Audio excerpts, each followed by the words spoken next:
Welcome to Cheating Stories Star. My name is Daniel, and tonight's story is about a wife, a best friend, and a betrayal I discovered long before they realized I knew. Here's the story. My name is Daniel, and the night my best friend told me he was going to marry my wife, I already knew about them. He just didn't know that. We were sitting across from each other in a quiet bar, 2 glasses between us. His hands were shaking slightly. Mine weren't. I need to tell you something, Ryan said. I looked at him. Go ahead. He swallowed. I've been seeing Emma. There it was. The sentence I had been expecting for 3 months.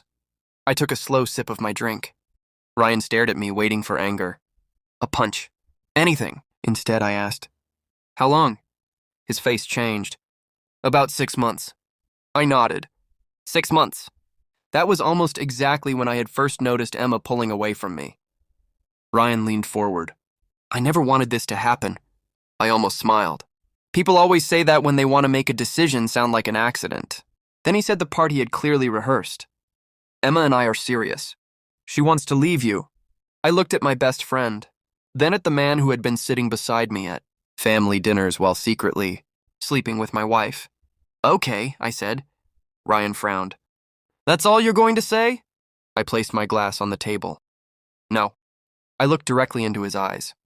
It's just not my turn to talk yet. He had no idea what I meant. Emma and I had been married for 9 years. Ryan had been my closest friend for almost 15. He knew everything about us. Our first apartment, our wedding, the birth of our daughter, the years when money was tight, the arguments we never told anyone about. That's what made the betrayal different. A stranger could hurt you, but someone who knows exactly where you're vulnerable can do much worse. Emma changed slowly. She stopped asking about my day. She started sleeping with her phone under her pillow. She suddenly had reasons to leave the house. I'm meeting Sarah. I'm running an errand. I'm exhausted. I'm going to bed. I believed some of it. Then I noticed Ryan was becoming unusually available. Whenever I couldn't make dinner, he was there. Whenever Emma needed help, he somehow knew. At first, I thought it was friendship. Then one evening, I saw them together. Not kissing, not touching. Just standing outside a hotel. Emma looked around before getting into his car. That was enough. I didn't confront them. I went home, and that night I made a decision. I wasn't going to catch them. I was going to understand them. Over the next few weeks, I quietly documented everything.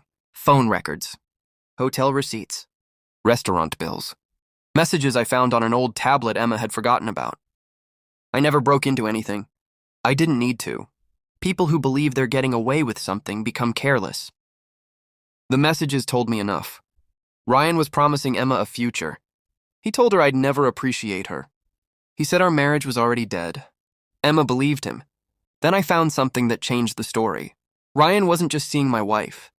He had been borrowing money from her. Thousands of dollars. Then more. She had transferred money from our joint savings into an account he controlled. I sat alone at my desk that night staring at the numbers. The affair hurt. The money explained it. Ryan wasn't simply in love with my wife. He was building a way out, and he wanted me to be the one left with nothing. So I stopped reacting. I hired a lawyer, separated what I could legally separate, protected my daughter's future. Then I did something Ryan never expected. I let him believe I knew nothing. 3 weeks later, Ryan invited me for a drink. That's when he told me he was going to take Emma from me. He thought he was finally in control. He wasn't. After he finished talking, I reached into my jacket and placed a folder on the table. Ryan looked at it. What is that? Everything. He opened it. The first page showed the hotel records, then the transfers, then the messages. His face slowly lost its color. Daniel? I raised my hand. Keep reading. He turned another page. His hands were trembling now. You knew? For months. His eyes lifted. Then why didn't you say anything? I looked at him for a long moment. Because I wanted to know whether you were betraying me. I paused. Or whether you were planning to destroy me. He couldn't answer. That silence told me enough. Emma came home that night and found the same folder waiting on the kitchen table. She looked at the papers, then at me. You knew? Yes. Her eyes filled with tears. Why didn't you stop me? That question stayed with me. I could have said 100 things. Instead, I said, Because I couldn't make you loyal. She started crying. Ryan called her later. She didn't answer. The money was recovered through legal proceedings. Our marriage ended quietly. There was no screaming, no revenge posts, no public humiliation, just signatures, a custody arrangement, and two people who finally admitted that the marriage had ended long before the paperwork. Ryan eventually tried to apologize. I never accepted it. Not because I hated him, because I had already spent enough years carrying people who had no problem dropping me. Months later, I found an old photograph of the three of us. Emma was laughing. Ryan had his arm around my shoulder. I stared at it for a while. Then I put it away. I didn't tear it. I didn't need to. The photograph wasn't the lie anymore.